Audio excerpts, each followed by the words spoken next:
Bonjour, c'est Marc Simard de Super Humain et instructeur Oxygen Advantage en français.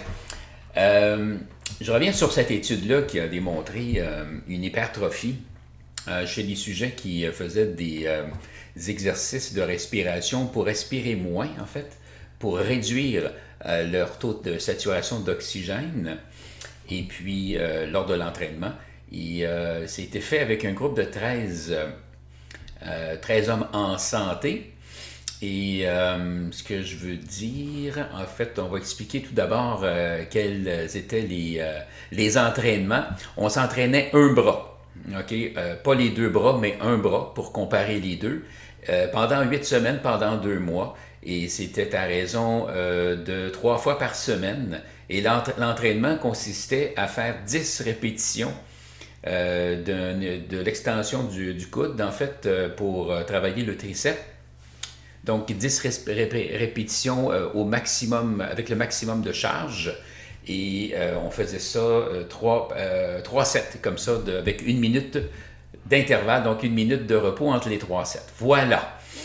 Alors, ici en blanc, tout d'abord, on va regarder ici le N, ça c'est ceux qui sont en normoxie, c'est-à-dire qui ont un taux de concentration normal d'oxygène, respiraient normalement, comme la plupart comme pas mal tout le monde qui s'entraîne finalement.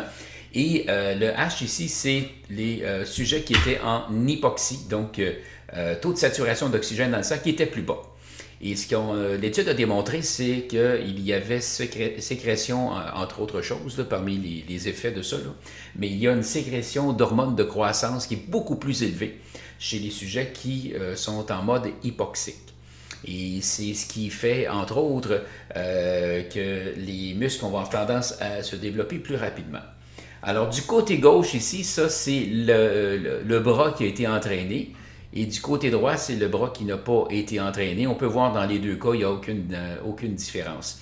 Maintenant, on peut remarquer que dans le groupe qui travaillait en hypoxie, les sujets avaient un volume musculaire qui était plus faible un peu. La même chose ici. Donc le blanc, ça c'est avant. D'accord? Donc ici, on était à environ, à l'œil, là, je dirais à peu près 33 millimètres d'épaisseur au niveau du muscle. Et après 8 semaines d'entraînement, on avait augmenté environ j'évalue à 38 millimètres, donc une différence d'environ 5 millimètres. Donc un gain musculaire de 5 millimètres d'épaisseur pour les gens, pour les athlètes là, qui étaient en normoxie.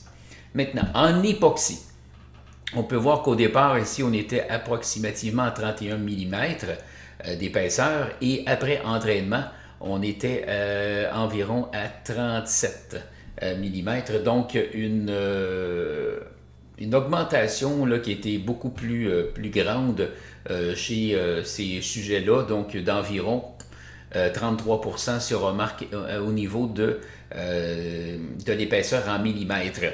Donc, c'est quand même important. On parle de 33% de masse musculaire, de volume musculaire là,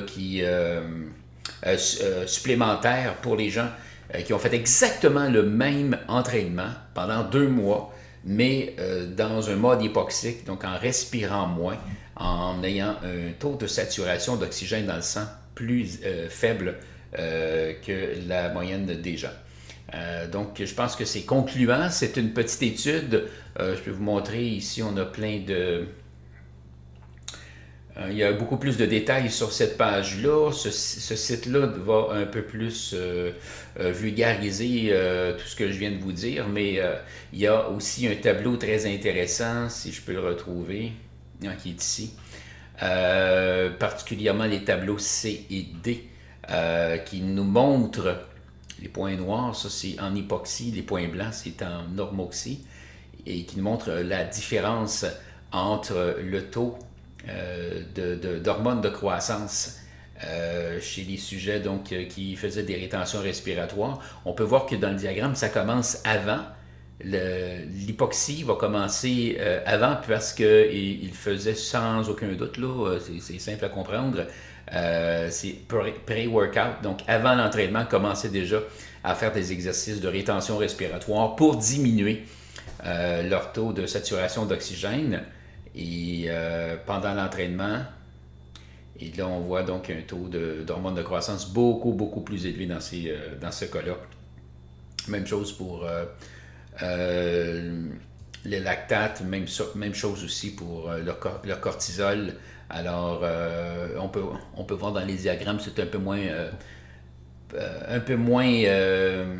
dominant, si on peut dire, pour les autres facteurs, mais en ce qui concerne les hormones de croissance, c'est quand même d'une évidence même.